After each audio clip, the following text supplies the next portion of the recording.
bienvenidos, queridos hermanos, con ustedes su hermano en Cristo, Jaime Cárdenas, en esta programación 15 minutos con la Biblia, porque desconocer las Escrituras es desconocer a Jesucristo.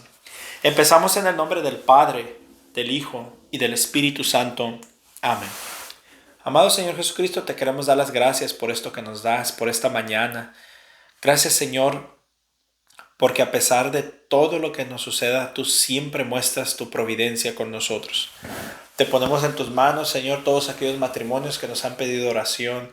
Te pongo en tus manos aquellos que estén pasando por dificultades espirituales, económicas, de salud, matrimoniales, con los hijos, para que por medio de tu palabra nos dé la sabiduría de saber cómo actuar, de ver cómo actuaron estos grandes personajes de la historia de la salvación y de esa manera recibir, Señor, un buen asesoramiento y no con personas que solo nos guíen fuera de ti.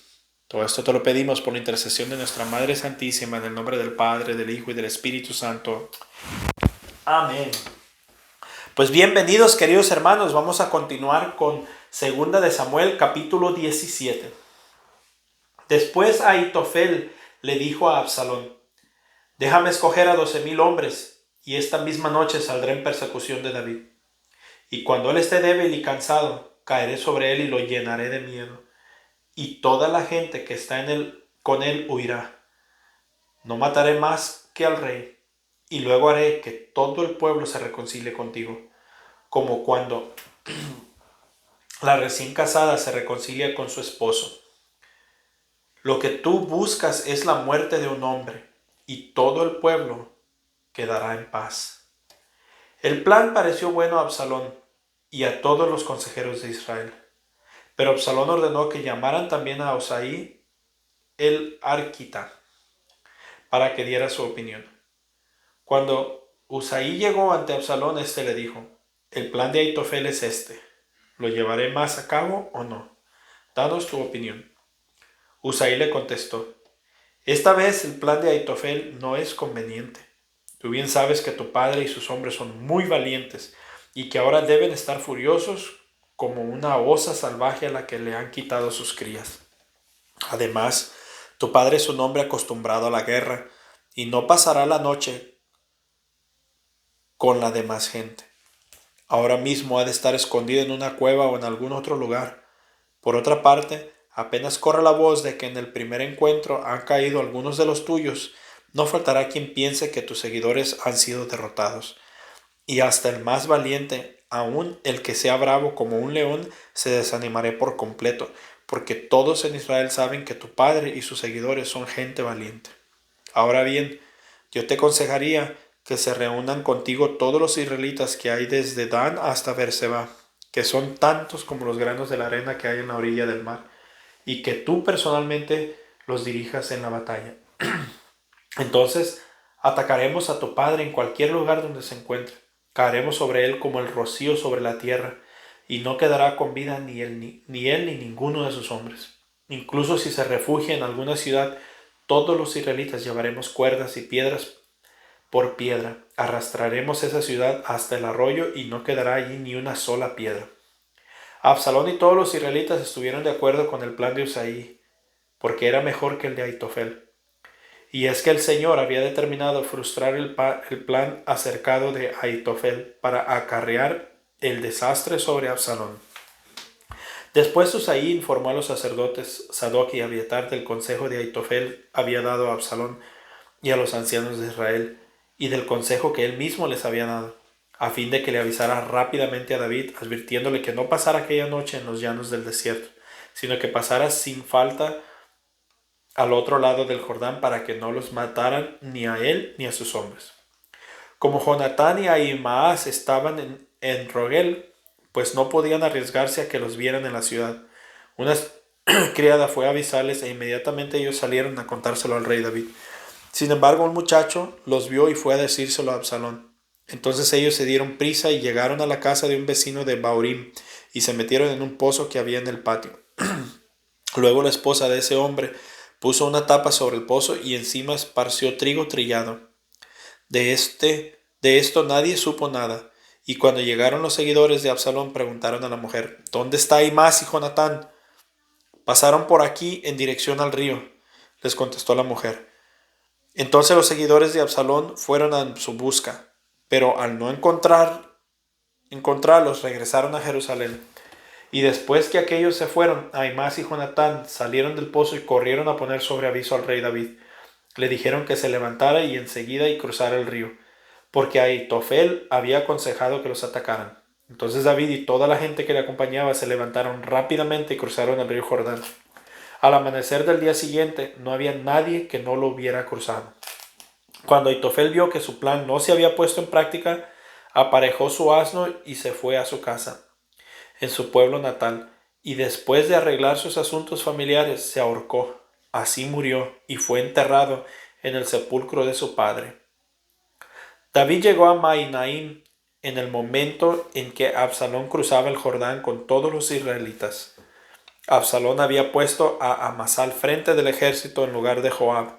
Amasá era hijo de un ismaelita llamado Itra, que había tenido relaciones íntimas con Abigail, hija de Naas y hermana de Zeruiah, la madre de Joab. Absalón acampó con los israelitas en territorio de Galad, y cuando David llegó a Mahanaim, salieron a recibirlo Sobí, hijo de Naas, que era de Rabá de Amón, Maquir, hijo de Amiel, que era de Lodebar, y Barzilai, que era de Rogelim de Galad. Y le llevaron camas, palanganas y ollas de barro y también trigo, cebada, harina, grano tostado, habas, lentejas, miel, cuajada y queso de vaca y de oveja, para que comiera David y la gente que lo acompañaba, pues pensaron que, viniendo del desierto, estarían cansados y hambrientos y sedientos. Segunda de Samuel capítulo 18. David pasó revista a su ejército y puso jefes al frente de grupos de 1000 y de 100 soldados. Después David envió una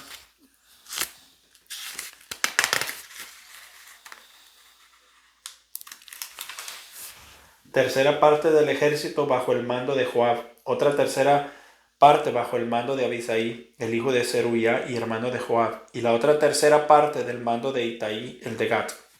Y a todo el ejército le dijo: yo iré con ustedes a la batalla. Pero ellos le respondieron: no haga eso, su majestad, porque al enemigo poco le importa que huyamos o que muera la mitad de nosotros, pero su majestad vale tanto como 10,000 de nosotros. Por eso es mejor que su majestad se quede en la ciudad para enviarnos refuerzos desde ahí. Haré lo que les parezca mejor, le respondió el rey, poniéndose inmediatamente a un lado de la entrada de la ciudad, mientras el ejército salía en grupos de 1000 y de 100 soldados. Además, el rey ordenó a Joab, a Abisai y a Itai que, en atención a él, trataran con consideración al joven Absalón, y todo el ejército escuchó la orden que el rey dio a los jefes acerca de Absalón. Así pues, las tropas marcharon al campo para enfrentar con las tropas de Israel.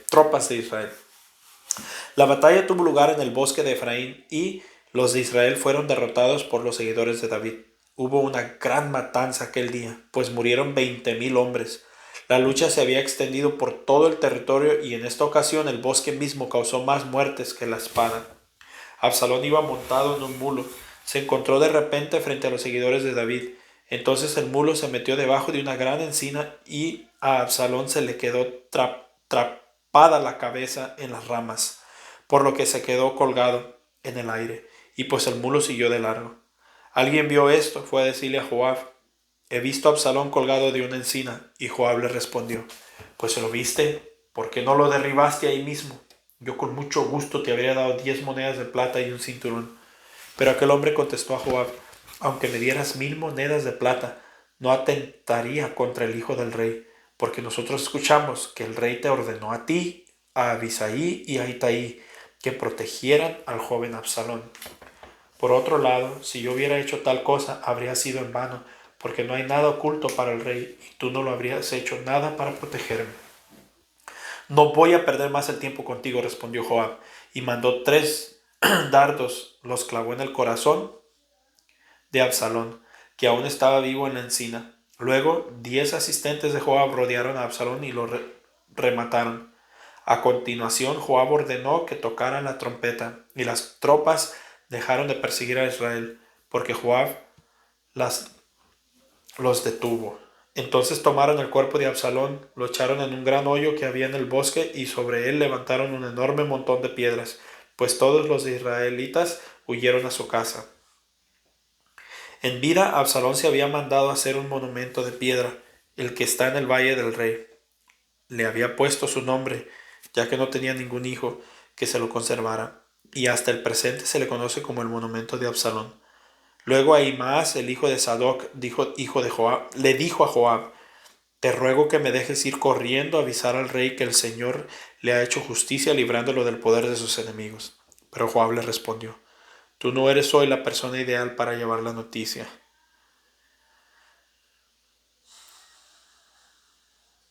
Yo ya lo serás en otra ocasión, pero no hoy, porque el hijo del rey ha muerto. Sin embargo, Joab dijo a un soldado de Etíope: ve tú e informa al rey de lo que has visto.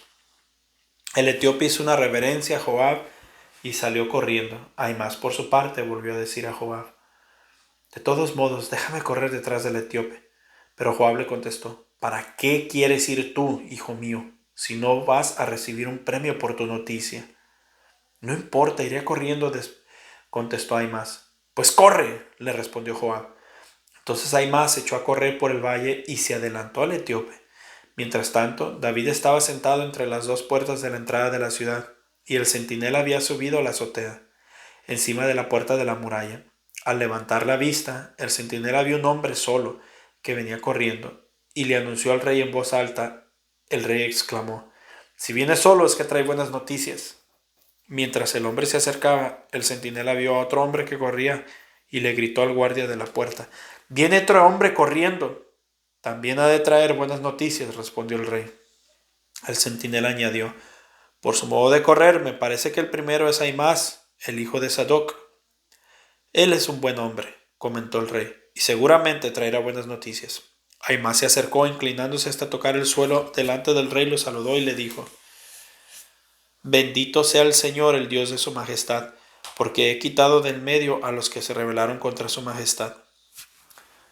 ¿Está bien el joven Absalón?, preguntó el rey. Y Ahimaas respondió: yo vi un gran alboroto en el momento en que Joab, servidor de su majestad, me enviaba, pero no supe lo que le pasaba. Entonces el rey le ordenó: colócate a un lado y quédate ahí. Ahimaas lo hizo así. En aquel momento llegó el etíope y dijo: recibe estas buenas noticias, su majestad. Hoy el Señor ha hecho justicia a su majestad, librándolo del poder de todos los que se rebelaron contra su majestad. El rey preguntó al etíope: ¿y el joven Absalón está bien? El etíope contestó: ojalá que los enemigos de su majestad y todos los que se rebelen contra su majestad y busquen su mal acaben como ese muchacho.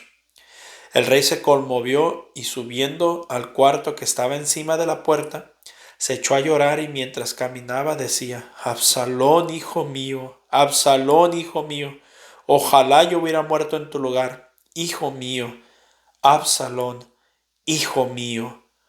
Segunda de Samuel, capítulo 19. Cuando la gente supo que el rey lloraba y lamentaba la muerte de su hijo Absalón, fueron a decírselo a Joab, y así aquel día la victoria se convirtió en motivo de tristeza. El ejército mismo procuró disimular su entrada en la ciudad. Avanzaban los soldados avergonzados, como si hubieran huido del campo de batalla. Mientras tanto el rey, cubriéndose la cara, gritaba en voz a cuello: Absalón, hijo mío, Absalón, hijo mío, hijo mío. Joab fue entonces al palacio y le dijo al rey: su majestad ha puesto en vergüenza a sus servidores, que hoy han salvado la vida de su majestad y de sus hijos y sus hijas, esposas y concubinas.